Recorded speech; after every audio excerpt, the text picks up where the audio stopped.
Welcome back, Exiles, to another update on my current progression in Path of Exile 2 as well as my thoughts on the game so far. Now, for those of you guys that don't know, I used to cover Tekken 8 on my channel, which is a fighting game. It's the only game I used to cover. So I'm now covering Path of Exile 2, and these videos are just meant to relate to people that don't have a good background in ARPGs. So I'm kind of taking those steps as a fighting game player, diving into the ARPG genre. So this is where we're at. In my last update, we were still in Act 3 of the first playthrough. I am now in Act 3 of the Cruel difficulty playthrough right now. For those of you that don't know what the Cruel difficulty is, so Path of Exile 2 only has 3 acts for early access, or like 3 chapters.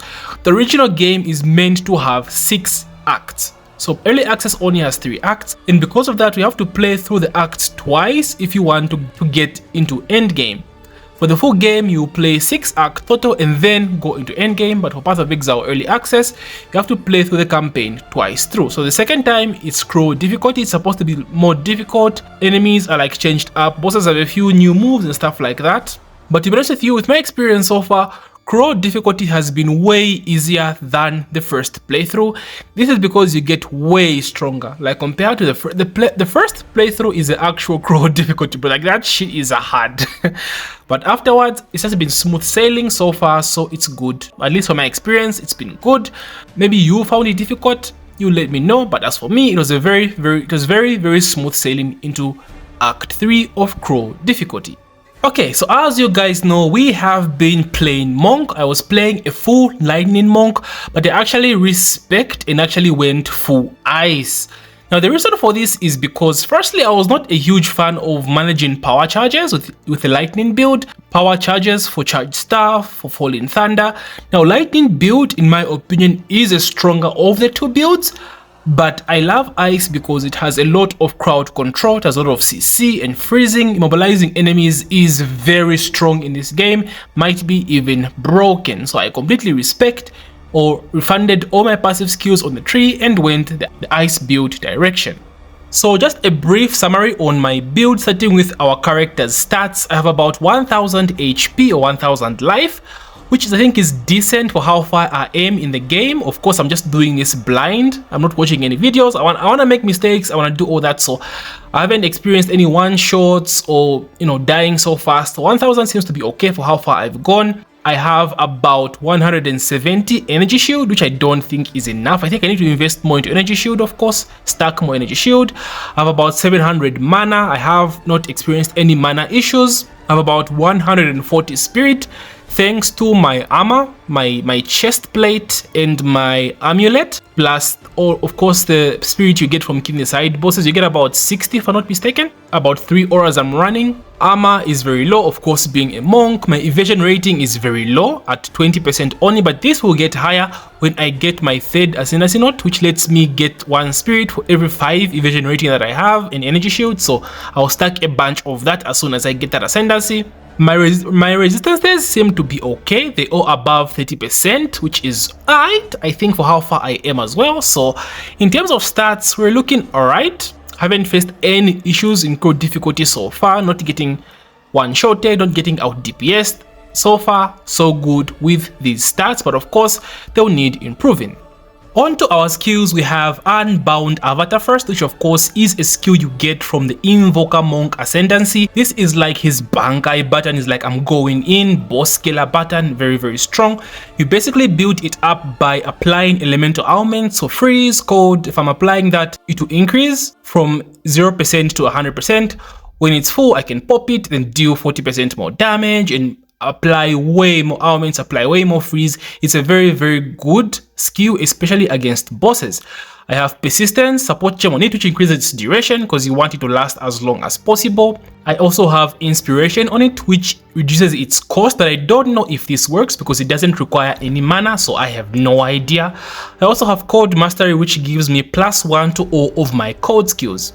Next up is Ice Strike, which is our 3-hit combo skill. I have Martial Tempo for this for increased attack speed. I have Rage, simply a damage buff depending on how many hits you do, and I also have Concentrated Effect, which reduces the AOE of the move but increases the damage by 40%. But this move doesn't really have all that much AOE anyway, so it's worth taking the damage. We have Glacial Cascade, which is like our projectile attack. It's good to have long range attacks in this game because just pure melee is a nightmare. So it's good to have some good ranged attacks. So I have Inevitable Critical on this, which basically makes me crit, like 100% crit, and the crit goes away. Not the greatest support gem for Glacial Cascade. It's more so stronger on Falling Thunder, but I think it's good enough for now. I also have Cold Infusion, which just gives me 75% more cold damage. Glacial Cascade does a lot of damage at the end of the spike, so which is very good for breaking frozen enemies to get a huge chunk of damage with Inevitable Critical. It also makes a great combination with Ice Wall, as I'll talk about earlier. Freeze enemies, put them in an Ice Wall, then break that Ice Wall for some massive damage. And then we have Wave of Frost, which is an amazing move for freezing enemies, almost a guaranteed freeze every single time. It does like a backflip and shoots out shards of ice, actually puts you in range for Glacial Cascade. Remember, we want the end of the spike for Glacial Cascade to get the maximum damage, so freeze enemies, back away with Wave of Frost, then Glacial Cascade follow-up. I added Glaciation support to just increase the freeze build-up to get freezes more easily. Then I also added Deep Freeze to make the freezes last longer. And then I also have Hand of Chayula, one of my favorite skills in the game, free. It is so strong. This allows you to socket in curses, and you can apply all these curses on an enemy at the same time, bro. At the same time, it's so strong. So I have Freezing Mark, which increases freeze buildup, of course, for freezing everything. I have Hypothermia, which reduces cold resistance, making enemies easier to freeze. I also have Temporal Chains, which slows down enemies and makes other curses last longer on enemies. So my Freezing Mark and Hypothermia curses will last longer on the enemy, meaning my freezes will last longer, allowing me to deal more damage. As you see, like the build is coming up, boys. Like the build is coming up. It all makes sense when I go through all the skills. But Hand of Chayula, guys, I really love this skill, especially for bossing. And then I have Frosto, which has been a game changer. This is one of the biggest reasons as to why I switched to Freeze. I love Frosto. It's so good at distracting enemies. It's so good at trapping enemies. If you're getting swarmed a lot in this game, consider using Frosto because this keeps enemies distracted, and it works very good with Herald of Ice and just skills that cause explosions, as I will talk about. So I added Fortress, which turns the wall into a circle, easily entrapping enemies. I also have Ingenuity, which reduces the cooldowns by a bit. I want to automate this in my future build. I plan to play Cast on Freeze Frosto for mob clearing. This is my end goal in terms of build, so I really hyped for this. But Frosto is amazing, one of the best skills in the game, like surely. Then I also have Shattering Palm, which are best friends with Frost Wall, bro. Shattering Palm and Frost Wall, oh my days. This is my combo clear for mobs in the game. Ice Wall and Shattering Palm clears every single mob. By getting swarmed, everything just dies. Now Shattering Palm places an ice bomb on enemies, but not just that, it places an ice bomb on the Ice Wall as well, on the Frost Wall. And when it explodes, you get triple explosions. You get triple explosions from the wall, from the Shattering Palm itself, and from the Herald of Ice. It is really strong. Like, just for clearing everything, it's amazing. You have to try. If you're playing a Cold Monk, you have to try Shattering Palm and Ice Wall. I have Cold Penetration support, of course, that reduces opponents' cold resistance or ignores cold resistance. I have Ice Bite, which is just a little bit more damage, cold damage. Then I also have Magnified Effect support, which is just basically AOE. So when I place that bomb, it does a huge AOE explosions and catches as many enemies as possible. Amazing skill. With Ice Wall, oh my god, so satisfying, bro. Of course, I have the bell. The bell is OP on the monk. If you don't play the bell, bro, like, what are you doing? Like, the damage on this thing is insane. So I have Overabundance support, which makes me build up a bell whilst I already have a bell placed on the ground. So I can do like 1, 2, 3, 4, place bell, 1, 2, 3, 4, the bell is still on the ground, place another bell, and just keep it going. I have Super Critical, which increases my critical damage bonus by 100%, but reduces my critical hit chance by 20%. To make up for this, I have Leverage support as well, which increases my critical hit chance by 50%. The bell is OP, it's so good. Quality this as much as you can if you can. And of course, if you're running an elemental build, you want one of the Herald Spirit buffs. I'm using Herald of Ice myself, which basically explodes frozen enemies. I have Frozen Nexus support, which leaves chilled ground, which slows enemies. I also have Maim support. I don't know what else I can add, but this is just a placeholder for one of the spirit support gems. So as for now, Maim is what I'm using. And then we have Elemental Invocation, which is another spirit buff. This one is what we use for bosses and unique enemies. So the way this works is, so you socket in any spell that you want, and then you have to build up energy by applying ailments to enemies. So if you're using a lightning build, if you shock enemies, you build up energy. Fire build, you're igniting enemies, you build up energy. In an ice build like mine, you're freezing enemies, you build up energy. Once that energy is 100% and then you pop this skill, what happens is you're going to cast a skill that you have insocketed like a bunch of times. And then I also have a support gem called Spell Echo. This echoes spells to cast them a number of times as well. So now you have the combination of Elemental Invocation buff and the Spell Echo as well, meaning you just throw out the socketed spell like a million times. Now this thing is strong with the bell. So you pop the bell and then pop Elemental Invocation when your energy is full. This causes the bell to ring multiple times, the maximum number of like 16 or 18 depending on how high you have this leveled up. So against bosses, against unique enemies, this is like your big damage, or like a big hit, right? Like, you know how lightning builds have that Fallen Thunder big hit, right? This is your big hit with your Ice Monk. Pop the bell, and once Elemental Invocation is full, boom, pop it. If you pick up some good nodes in the skill tree to increase your energy, you have some good energy as well. You always get your Elemental Invocation full whenever you freeze up a boss. So it's very, very strong. So that's the big combo you have with the monk. Pop your Unbound Avatar or like your Bankai from the Ascendancy, and then pop the bell when the opponent is frozen, right? Drop the bell, then drop your Elemental Invocation as well to ring the bell multiple times for some big ass damage. And lastly, we have Ghost Dance, which is another spirit skill. This basically gives you some energy shield defense whenever you get hit. Gives you some energy shield based on your evasion rate. That's basically all the skills I have for my build. This is the vision of my build. I'm not changing anything, honestly, until I get to endgame. The only thing I might change is Cast on Freeze. I want Cast on Freeze Ice War, and I want Cast on Crit Comet. I know Cast on Crit or Cast on Gems were nerfed, but I think Cast on Crit Comment plus Elemental Invocation will be very strong for bossing, while Cast on Freeze Ice will be very good for clearing. Now that all depends on how much spirit I have, but of course Invoker specifies in spirit. So if I go for the Ascendancy, that gives me 1 spirit for every 5 evasion rating that I have and 5 energy shield that I have. Is it 15? Then I have a bunch of energy. So that's my vision of the build that I will play until endgame. Of course, my main will be Druid when the game finally drops, so I might drop the Monk because I literally have the Druid as my YouTube icon. So Druid is who I'm looking forward to playing.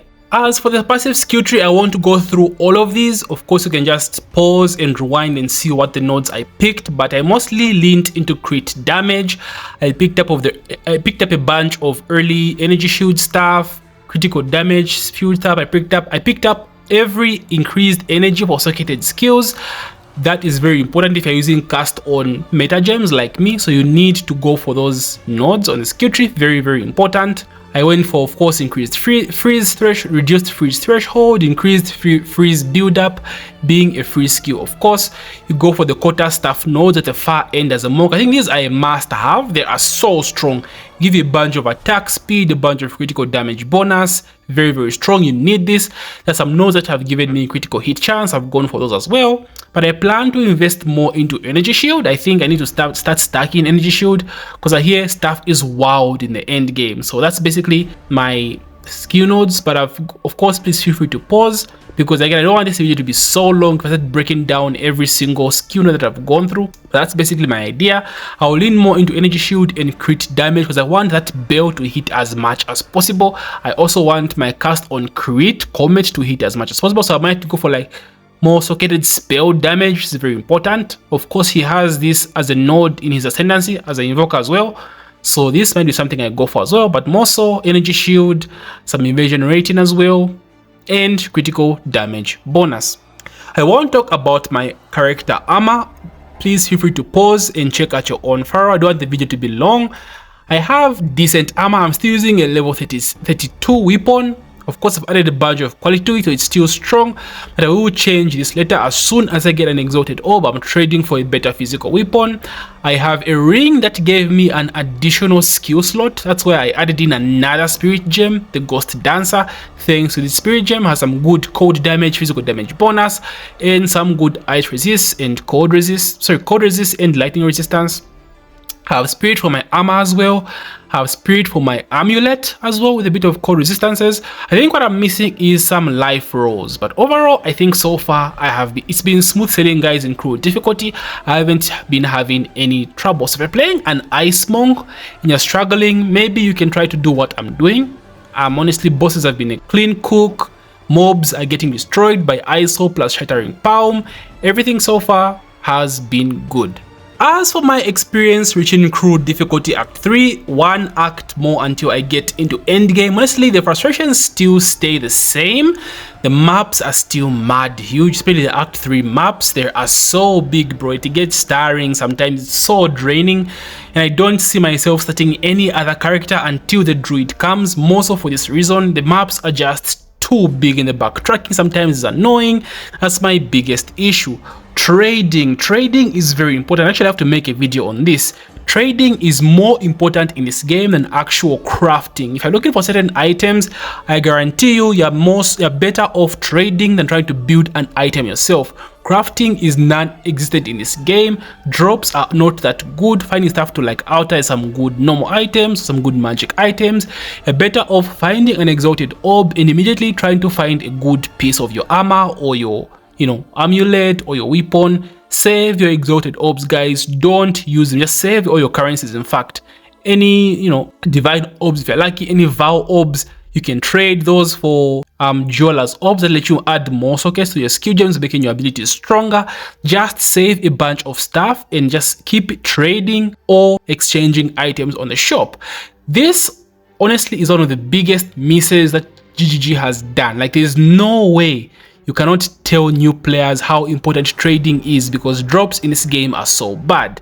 And to make things worse, drops are actually worse in solo experience than they are in co-op. You get way more drops of this currency if you play co-op. I was getting a bunch of exalted orbs when I was playing with my boy who plays an electro monk, like a witch but a monk.